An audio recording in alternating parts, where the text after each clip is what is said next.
आज हम information as में हैं, सोशल मीडिया पे बहुत एक्टिव रहते हैं और बहुत सारी चीज़ें हमें डिस्ट्रैक्ट करती रहती हैं। इस दौर में अपने आप को फोकस्ड कैसे रखें, ये अगर आप जानना चाहते हैं तो आपको जवाब मिलेगा, बशर्ते कि आप लास्ट तक बने रहें। दोस्तों नमस्कार, आदाब, सत श्री अकाल। चैट विद सुरेंद्र वत्स के नए एपिसोड में आप सबका बहुत बहुत स्वागत है।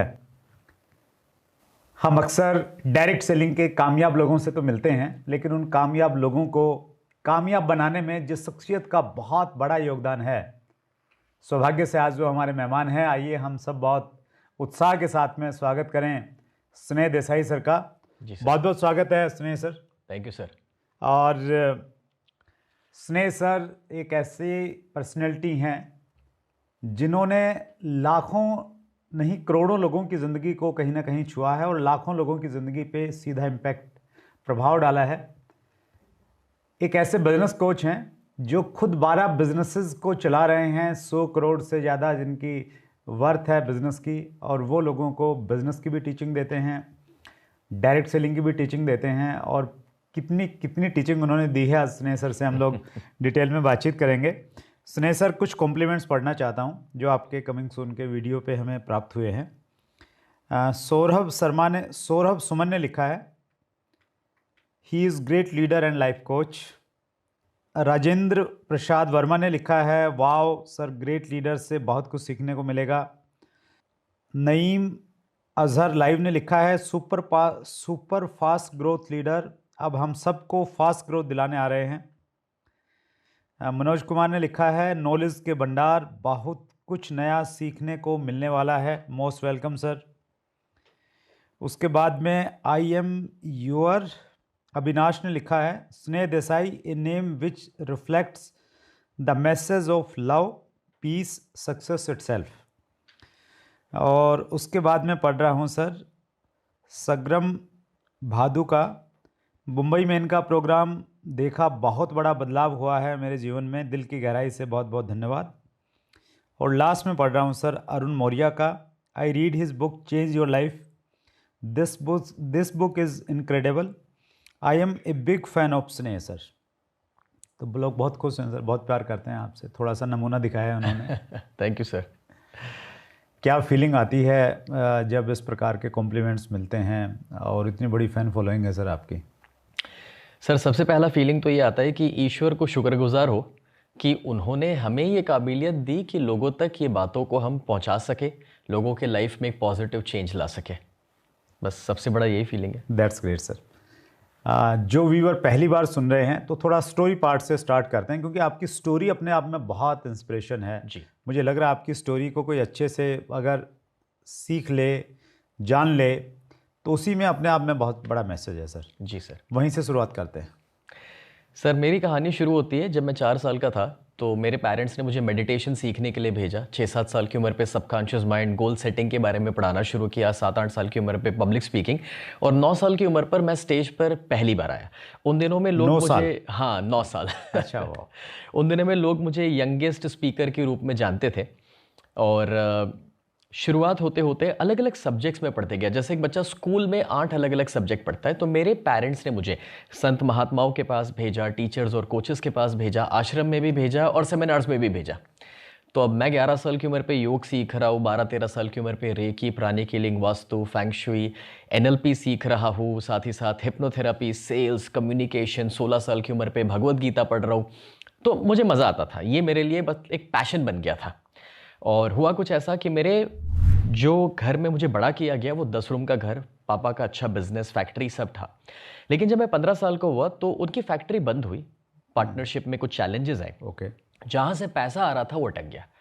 तो हमें वो लॉसेस को कोप अप करते हुए अपनी कुछ एसेट्स को बेचना पड़ा, और तभी गुजरात में अर्थक्वेक आया था। तो जो भी हमारे प्रॉपर्टीज़ के दाम थे वो गिर गए थे। और उसके बाद जब चीज़ों को बेचा तो सारा बेचने के बाद भी हम माइनस में रहे, और 3 बरस हमें गुजारने पड़े खुद के एक किराए के मकान में, खुद का घर बेच करके। अच्छा। तो इस सिचुएशन में अब 15 से 17 किराए के मकान में हम रह रहे हैं। पैसा नहीं है, कर्जा मेरे पिताजी के ऊपर 22 लाख रुपए का है। उस ज़माने का 22 लाख आज के मुताबिक 60-70 लाख के बराबर हो सकता है। और तब मेरी स्कूलिंग ख़त्म हुई और स्कूलिंग के बाद कॉलेज जाने का पैसा नहीं है परिवार के पास, मुझे स्पॉन्सर करने का सपोर्ट नहीं है। तब मेरे मन में ख्याल आया कि भाई क्या पैसा कमाने के लिए डिग्री होनी चाहिए या काबिलियत होनी चाहिए। तो जैसे 3 इडियट्स मूवी का वो डायलॉग है कि भाई काबिल बनो तो सफलता। अब मेरे पास तब रियलाइज़ हुआ कि काबिलियत थी पब्लिक स्पीकिंग की, कोचिंग की, क्योंकि वो सारी चीज़ें मैं कर रहा था। तो क्यों नहीं मैंने सोचा उसी पैशन को प्रोफेशन में कन्वर्ट करें। तो बस वहीं से शुरुआत हुई। एंड मैंने जितनी भी किताबें तब तक पढ़ी थी, 17 साल की उम्र तक मैं 200 किताबें पढ़ चुका था, सफलता के ऊपर, माइंडसेट के ऊपर, साइकोलॉजी के ऊपर, वेल्थ के ऊपर। तो हर एक किताब में एक चीज़ लिखी थी कि भाई गोल सेट करो। लेकिन तब तक मुझे लाइफ में कभी उसकी ज़रूरत नहीं पड़ी थी, और अभी ज़रूरत है क्योंकि किराए का मकान है, पैसा नहीं है, परिस्थिति ख़राब है। तो मैंने 4 दिन अकेले बैठ करके 101 गोल्स का लिस्ट बनाया। अच्छा। और वो जो 101 गोल का मैंने लिस्ट बनाया सर, उसमें बड़े बड़े गोल लिख डाले थे। वो सारे गोल्स ऐसे थे कि वो पढ़ा जब मैंने 101, तो रियलाइज़ हुआ कि इस जन्म में भी नहीं हो सकते, उतने बड़े बड़े गोल है जिस परिस्थिति में मैं अभी हूँ उसमें से। राइट। और 3 बड़े बड़े एस्ट्रोलॉजर, उन्होंने मेरी कुंडली देखकर मुझे 16 साल की उम्र पे ये बोल दिया था कि ये बच्चा ज़िंदगी में भी कभी सफल नहीं हो पाएगा। अब इस सिचुएशन में मैंने एक स्ट्रैटेजी को, एक साइंस को फॉलो किया, और जब तक मैं 26 साल का हुआ तब तक वो 101 में से मैं अपनी ज़िंदगी के 99 गोल्स अचीव कर चुका था। क्या बात है, क्या और उस 99 गोल्स में 17 साल की उम्र पे किराए के मकान से शुरुआत हो रही है।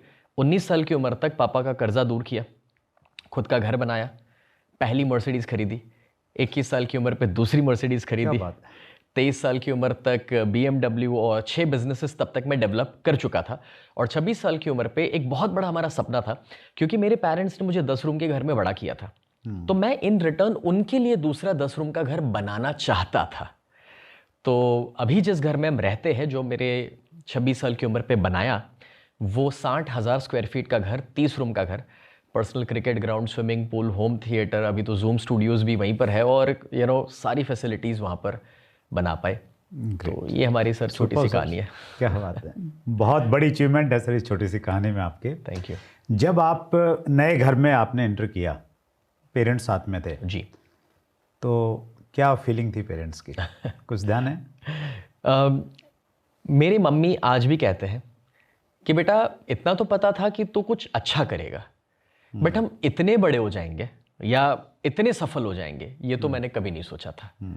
और वो फीलिंग के लिए आज भी मेरे मम्मी पापा दोनों ग्रेटफुल हैं, दोनों पॉजिटिव हैं। एंड जब वो घर में हम एंटर हो रहे थे, तब सीधी सी बात है कि वो इमोशन को शब्दों में रख पाना उनके लिए बहुत मुश्किल था, but we all are grateful for that. That's great. देखिए स्नेह सर ने जिस प्रकार से अपने पेरेंट्स को वो लम्हा दिया, और वो किस प्रकार की फीलिंग उनकी रही होगी, तो हम सबके पास में भी मौका है। एक वो कहावत है ना सर कि गरीब होना बुरा नहीं है, लेकिन गरीब मरना बुरा है। और हम इस प्रकार का करें, और हमारे देश में जिस प्रकार की बिजनेस अपॉर्चुनिटी हैं, जिस प्रकार की संभावनाएं, और स्पेशली जो लोग डायरेक्ट सेलिंग में जुड़े हुए हैं, आप कुछ भी कर सकते हैं, किसी भी लेवल पे पहुंच सकते हैं। क्या करना होगा वो स्नेह सर से हम लोग पूछते हैं। तो मैं कुछ व्यूअर्स के क्वेश्चन लेता हूं स्नेह सर जी। एक प्रश्न मैं ले रहा हूं, ये पूछा है राहुल कामले ऑफिशियल ने, 10x बिजनेस के लिए क्या स्टेप उठाने चाहिए, इसलिए माइंड को कैसे ट्रेन करें, बिजनेस को 10 गुना अगर करना है क्या क्या करना चाहिए? सबसे पहले मैं मानता हूं कि हमारा बिजनेस डायरेक्टली प्रोपोर्शनल है हमारी ग्रोथ के साथ, यानी कि entrepreneur is equal to business. लोगों ने एक्सपीरियंस किया होगा कि जब वो खुद डाउन फील करते हैं, डिप्रेस होते हैं, तो बिजनेस भी डाउन हो जाता है। और जब हम कोई सेमिनार में चले जाते हैं, जब हम कोई अच्छे वीडियो देख लेते हैं, जैसे आपसे इंस्पायर हो गए, तो उस इंस्पिरेशन के बाद हमारे बिजनेस को भी पुश मिल जाता है।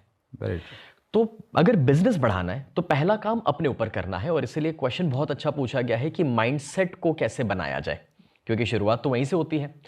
अब इसका मैं एक छोटा सा एग्जांपल देता हूं।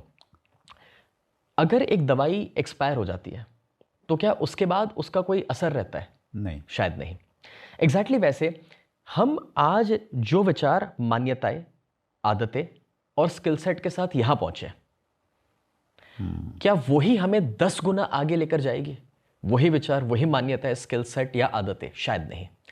तो हमें भी हमारी जो असरकारकता कम हो गई है, हमारे जो पुराने विचार और आदतें हैं, जैसे वो दवाई एक्सपायर हो गई है, वैसे भी हमारे शायद विचार, मान्यताएं और आदतें भी अब एक्सपायर हो गई है। वक्त के साथ कॉन्स्टेंटली अपने आप को अपडेट और अपग्रेड करना बहुत जरूरी होता है। यानी कि अगर आज हम कोई बड़े फिल्म स्टार की बात करें, किसी का नाम नहीं लेते हैं, मगर जब उन्होंने शुरुआत करी तो मानो कि वो चॉकलेटी हीरो के रूप में आए। लेकिन आज अगर वो 40 या 50 साल के हैं तो वो सेम टाइप का रोल प्ले नहीं कर रहे। मे बी उन्होंने अपने फिजिक को चेंज कर लिया, पर्सनालिटी को चेंज कर लिया, रूप रंग को चेंज कर लिया, और अपने जॉनर को भी बदल करके शायद वो रोमांटिक चॉकलेटी हीरो से मे बी एक्शन हीरो बन गए। या मे बी वो पुलिस वाला रोल प्ले करने लगे, या कुछ लोग तो फादर वाला रोल भी प्ले करने लगे हैं। तो उन्होंने अपने आप को शिफ्ट किया नए ग्रोथ के लिए। बस एग्जैक्टली वैसे as a individual, as an entrepreneur, हमें भी हमारे स्किल सेट को, हैबिट्स को, विचारों को कांस्टेंट अपडेट और अपग्रेड करना पड़ता है। कभी कभार मैंने देखा है थोड़ी सी सफलता लोगों को कंफर्ट जोन में लेके जाती है, आलस में लेके जाती है, और वहीं पर हमें वापस अपने आप को बाहर निकालना है इस माइंडसेट के साथ कि जब हम ग्रो करेंगे तो हम अकेले ग्रो नहीं हो रहे। अगर हमें अपनी लाइफ में गाड़ी बंगला मिल गया है तो वहां अटकना नहीं है, क्योंकि हमारी ग्रोथ में दूसरे और 10, 50, 100 लोगों की ग्रोथ जुड़ी हुई है, इसीलिए हमें ग्रो होना है। तो पहला चेंज अपने अंदर का है, और दूसरा चेंज जो हमें लाना है वो है बड़ी सोच। जी। अब बड़ी सोच इसीलिए क्योंकि मैं ये मानता हूं कि रास्ते हर मंजिल तक पहुंचने के लिए अवेलेबल है, लेकिन जब तक आप नई मंजिल और बड़ी मंजिल के बारे में सोचोगे ही नहीं, तब तक नया रास्ता भी तो नहीं दिखेगा। जैसे कि कोविड आया, बहुत तकलीफ लेकर आया, लेकिन उसमें से एक सीख भी हम सभी को मिली कि भाई वायरस का कोई उपाय नहीं था, मगर कहीं ना कहीं रिसर्च हुआ क्योंकि नेसेसिटी थी जी। और रास्ते निकल आए। तो एग्जैक्टली वैसे जब इंसान डिसाइड करेगा कि अब मुझे 10 करोड़ पे जाना है, 100 करोड़ पे जाना है, तभी तो उसके रास्ते मिलेंगे ना। लेकिन बड़ा सोच नहीं है, बड़ा गोल नहीं है, तो रास्ता कहाँ से मिलेगा? That's great sir, super. अगर सोच को थोड़ा डेवलप करना है, स्किल्स को सीखना है, स्नेह सर कैसे हेल्प कर सकते हैं? मैं तो अपने सेमिनार्स के माध्यम से लोगों को जो भी कोशिश करता हूँ बताने की, मगर मुझे लगता है सबसे बड़ा लर्निंग जो आप यहाँ पर पॉडकास्ट ले रहे हैं सर, लोग अच्छे अच्छे पॉडकास्ट को सुने, पहला ये, और दूसरा किताबें पढ़ें।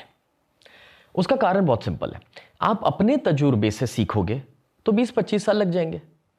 आप जिनको यहाँ इस कुर्सी पर बिठा रहे हैं वो सारे कहीं तो 10, 20, 25 साल के तजुर्बे वाले हैं अपने अपने सेक्टर में, और आप उनके अंदर से 45 मिनट के अंदर वो सारा निचोड़ 20 साल का निकाल लेते हैं। तो ऑडियंस को 45 मिनट में 20 साल का एक्सपीरियंस मिल रहा है। एक किताब जिसने लिखी है वो भी तो 10-15 साल उस फील्ड में दे चुका है, तभी जा करके उसने किताब लिखी। और अगर आपको वो 400 रुपये दे करके 1 हफ्ते पढ़ करके 20 साल का तजुर्बा मिले, तो इससे बेहतर सौदा और कुछ भी नहीं हो सकता है। तो आप ये कह रहे हैं कि चैट विद सुरेंद्र वत्स का इंटरव्यू देखते रहो और स्नेह सर जैसे बड़े बड़े लीडर्स को सुनते रहो और उन चीज़ों को अपनी ज़िंदगी में इम्प्लीमेंट करते रहो, तो ऑटोमेटिकली अपडेटेड रहेंगे। बिल्कुल। स्नेह सर, मेरा इस चीज़ में बहुत बिलीव है, जब हम कोई भी चीज़ की शुरू, बहुत सारे लोग मेरे से पूछते हैं कि आपने ये चैनल शुरू किया, क्या सोच थी, क्या इसके पीछे मकसद था? तो मैं ये पाता हूँ कई सारी चीज़ें जब कनेक्ट होती हैं, मैं इंटरव्यूज़ देखने में और लोगों की बायोग्राफी पढ़ने में मेरा बहुत ज़्यादा इंटरेस्ट रहता था। रजत शर्मा जी का जो शो आता है आपकी अदालत, वो शायद ही मैंने कोई मिस किया होगा, और मतलब बचपन से देख रहा हूँ मैं उसको। और यूट्यूब पे भी मैं अगर कुछ देखता हूँ ज़्यादा तो इंटरव्यूज़ ही देखता हूँ। उसमें जो सीखने को मिलता है वो एक अल्टीमेट चीज़ रहती है। मेरा भी लर्निंग सोर्स सबसे बड़ा वही है। और दूसरे आप जैसे जो बड़े ट्रेनर्स हैं जिन्होंने बहुत सारे लोगों की ज़िंदगी को इम्पेक्ट किया है, उनसे जब भी अपॉर्चुनिटी मिलती है रूबरू मिलने की, सेमिनार अटेंड करने की, मैं व्यूअर्स को बताना चाहता हूँ। स्नेह सर को तो मैंने बताया था, 2010-11 में जब मैं दिल्ली शिफ्ट हुआ तो यहाँ पे जब मैं आया तो मैं ढूंढ रहा था कि कुछ सीखना है। छोटे शहर से बड़े शहर में आया था, तो मैंने ढूंढा कहाँ से क्या सीखा जाता है। तो मुझे मालूम चला कि स्नेह सर का खालसा कॉलेज में एक सेमिनार रहता था जी। तो उसमें मैं गया और बहुत कुछ सीखा, कुछ किताबें मैं लेके आया, उनको मैंने पढ़ा। और मैं आपको धन्यवाद देना चाहता हूँ स्नेह सर। मेरे को लोग सफल मान रहे हैं, आई डोंट नो मैं कितना सफल हूँ, लेकिन उसमें आपका बहुत बड़ा कंट्रीब्यूशन है sir. Thank you so much. मेरे जैसे बहुत सारे लोगों की ज़िंदगी में एक पॉजिटिव इम्पैक्ट लाने के लिए। Thank you sir, thank you. वैसे आपका ये बड़प्पन है क्योंकि आपने बहुत सारे लोगों को सफल बनाया है अपने इस चैनल के माध्यम से।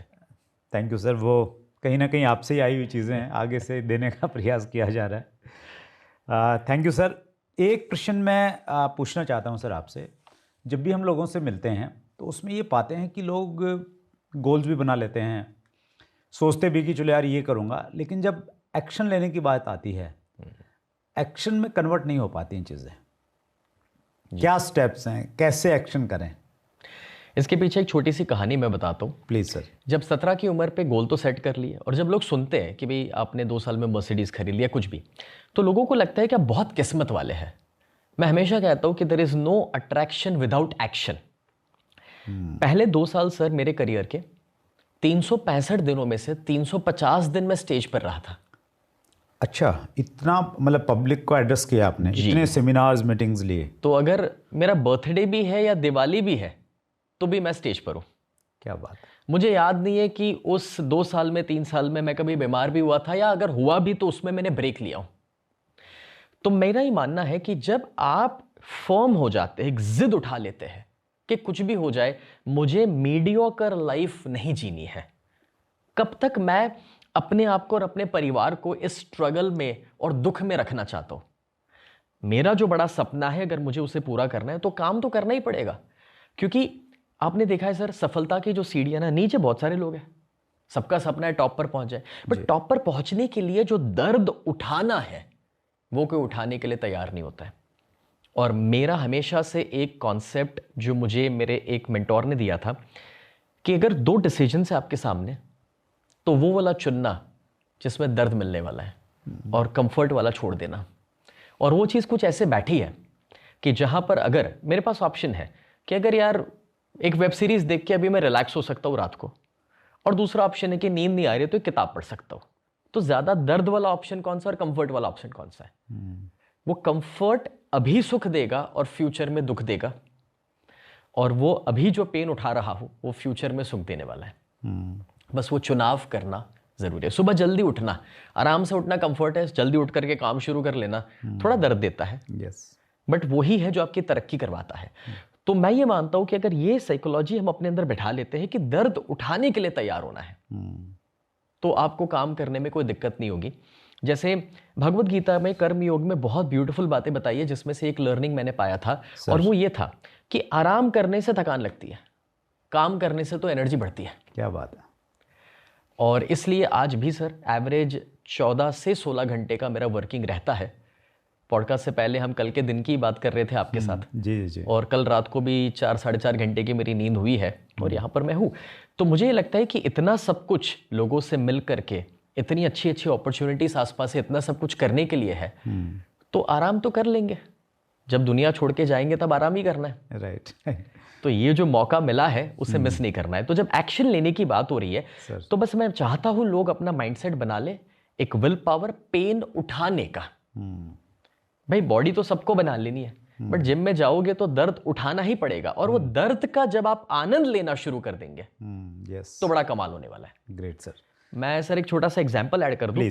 अभिषेक बच्चन जी आए थे हमारे प्रोग्राम्स में, काफी अच्छे अच्छे सेलिब्रिटीज आते हैं, तो स्टेज पर तो अच्छी बातें हो जाती है, लेकिन ऑफ स्टेज एक बात हुई थी जिसमें अभिषेक जी ने कहा था कि जब बोले बॉस्टन से मैं पढ़ाई करके वापस आया क्योंकि मेरे पिताजी को कुछ फाइनेंशियल चैलेंजेस आए थे जी, तो बच्चन साहब को तब जो एक वक्त आया, उस दौरान भी वो देखे थे कि रात को 2:30 बजे तक वो अपनी स्क्रिप्ट के ऊपर काम कर रहे हैं और सुबह 4:30 बजे जिम के लिए जा रहे हैं। तब बच्चन साहब की उम्र 60 के आसपास होगी जी। और जब अभिषेक ने पूछा कि बट डैड आपके पास अभी तो कोई काम नहीं है, फिल्में नहीं है, आप क्या कर रहे हैं और अभी जिम जाने की क्या ज़रूरत है इस उम्र पर भी और जब काम नहीं है? तब उन्होंने कहा था कि बेटा आज काम नहीं है, बट जब भी ईश्वर काम लेकर आएगा तो उसके लिए मुझे तैयार तो रहना है ना। तो वो विल पावर, वो पेन उठाने की शक्ति, यही है जो इंसान को एक्शन की ओर लेकर जाएगी और कंटिन्यूसली एक्शन देने में हेल्प करेगी। That's great sir. मेरा अपना तजुर्बा ये है, मैं जो नज़दीक में मेरे लोग रहते हैं बहुत क्लोज, में उनको कई बार ये बोलता भी हूँ कि आपको क्या अच्छा लगता है वो इम्पोर्टेंट नहीं है, आपके लिए सही क्या है वो ज़्यादा इम्पोर्टेंट है। अगर हमारे पास में 2 चॉइसेस हैं कि एक तो मॉर्निंग वॉक कर लें, दोस्तों के साथ में गप्पे मार लें, दूसरा चॉइस ये है कि यार जिम भी है हम जिम कर लें, तो वो दोस्तों के साथ घूमना, गप्पे मारना और ये महसूस करना कि हाँ मैंने कुछ एक्सरसाइज कर ली है, तो वो अच्छा तो लगता है। लेकिन वो उससे ज़्यादा बेटर ऑप्शन है कि अगर आप जिम कर लें या कुछ योगा कर लें, कुछ उस प्रकार की चीज़ कर लें। सेम वे खाने पीने में, मतलब जंक फूड अच्छा तो लगता है, लेकिन अच्छा वो है क्या? तो वो सेम वे में एक्शन को लेके भी है, बहुत सारी चीज़ें हैं। क्या अच्छा लगता है वो इम्पोर्टेंट नहीं है, क्या अच्छा है वो ज़्यादा इम्पोर्टेंट है। और दूसरा मैं एक और ऐड ऑन करना चाहूँगा, आपने बड़ी अच्छी बात कही स्नेह सर कि शुरुआत में आप 350 दिन स्टेज पे रहे। जब मैं सक्सेस हो गया डायरेक्ट सेलिंग में, तो मेरा एक ऑडियो आया था सर 2005 में, उसका नाम था 45 साल या 5 साल। उसमें मैंने ये बात किया था कि अगर आपने कुछ एक्स्ट्राऑर्डिनरी अचीवमेंट चाहिए स्पेशली डायरेक्ट सेलिंग में, तो आप 5 साल सब कुछ भूल जाओ, फोकस्ड रह के काम करो। 5 साल में आप वो अचीव कर लेंगे जो एक ट्रेडिशनल बिजनेस में और जॉब में आदमी 45 साल में पूरा नहीं कर पाता है। और हर व्यक्ति की यही कहानी है स्नेह सर, जिसने कुछ अचीव किया ज़िंदगी में। मेरे जो पहले 5 साल थे, उन 5 सालों में मैं 30 दिन में से 28 दिन घर से बाहर रहता था। क्या बात है। और जेब में पैसा नहीं था। जर्नल कंपार्टमेंट में ट्रेन में 24-36 घंटे की ट्रैवल करता था। पेटीएम नहीं था, क्रेडिट कार्ड नहीं होते थे। 10 दिन का टूर है तो बैलेंस बनाना पड़ता था कि यार एक टाइम ही खाना खाना पड़ेगा, अदरवाइज़ घर जाने के पैसे नहीं बचेंगे। तो लेकिन 5 साल के बाद में सारी चीज़ें बदल गई सर, सब कुछ चेंज हो गया। और मेरा अपना मानना है, हम कोई भी काम करें, कोई भी हमारी लाइन है, 4-5 साल अगर आपने सब कुछ भूल के उस पर लगा दिया, तो शायद फिर पीछे मुड़ के देखने की ज़रूरत नहीं होगी। एग्री करते हैं आप sir? 100% sir, 100%। That's great sir. Last प्रश्न ले रहा हूँ सर मैं, और ये प्रश्न है मेरी तरफ से ये, क्योंकि मैं बहुत सारे स्पेशली यूथ को जब देखता हूँ तो वो डिस्ट्रैक्टेड है। इतनी सारी चीज़ें हैं आज की दुनिया में, इंफॉर्मेटिव एज में हम लोग रह रहे हैं, इतनी सारी सूचनाएं हैं, चीज़ें हैं, एक जगह वो टिक नहीं पाता है। फोकस्ड कैसे करें, जो आज काम कर रहा है उसमें कैसे टिके रहें? अगर मैं पूछूं कि क्रिस्टियानो रोनाल्डो को आप किस काम के लिए जानते हैं, तो सभी कहेंगे फुटबॉल। मैं पूछूं सचिन तेंदुलकर, तो सभी कहेंगे क्रिकेट। सदगुरु जी तो बोले स्पिरिचुअलिटी। अब आप इन्हें, सदगुरु जी जो है वो अच्छा खाना बनाना भी जानते हैं, कभी कभार वीडियो भी रखते हैं उस चीज़ के, अच्छा बाइकिंग भी कर लेते हैं, उसके भी वीडियो है, बट आप उसके लिए उनको जानते नहीं है। उनकी पहचान आप स्पिरिचुअल गुरु के रूप में ही जानते हैं। तो सभी लोग मल्टी टैलेंटेड और मल्टी चीज़ें भी कर रहे हैं, बट वो जाने जाते एक चीज़ के लिए। तो एग्जैक्टली वैसे सर आपका जो सवाल है उसका जवाब भी यही है कि भाई आप पहले ये डिसाइड कर लो कि what is your one thing. आपका वो एक कार्य क्या होगा जिसके लिए दुनिया आपको जानेगी। जैसे आज हम महात्मा गांधी जी को जानते हैं, तो कोई उनको अब ये याद नहीं करता लॉयर अच्छे थे या एडवोकेट अच्छे थे, तो उन्होंने अपनी वन थिंग को बना लिया अभी देश की आज़ादी। Very true. तो एग्जैक्टली वैसे आपने जो आगे बात कही कि आप 5 साल देने के लिए तैयार हैं, वैसे ही 5 साल, 10 साल, 15 साल, 20 साल, 25 साल, वो एक कौन सा काम है जिसको आप अपना जीवन देने के लिए तैयार हैं, और तभी जाकर के आप फोकस्ड रहेंगे। अच्छी अपॉर्चुनिटीज आएंगी, अच्छे बिजनेसेस आएंगे, लोग आपको दूसरी 4 बातें बताने के लिए भी आएंगे, बट वो आपको एक जिद उठानी पड़ेगी। जैसे माइकल फेल्प्स जिन्होंने ओलंपिक्स में इतने सारे गोल्ड मेडल जीते कि 150 देश मिलकर के उतने गोल्ड मेडल नहीं जीता जो वो अकेला इंसान जीत कर आया। और जब 26 साल की उम्र पे उनके रिटायरमेंट अनाउंस किया और मीडिया वालों ने पूछा कि अब आप क्या करेंगे, तो उन्होंने जवाब दिया कि अब मैं पानी के बाहर की दुनिया भी देखूंगा। मतलब कि कितने बरसों से दिन के 12 से 16 घंटे हर दिन पानी के अंदर प्रैक्टिस करने में उस इंसान ने बता दिए, और इसीलिए 26 साल की उम्र तक वो इस ऊंचाई पर पहुंचे हैं। तो अगर फोकस्ड रहना है तो पहले अपना वन थिंग डिसाइड कर लो।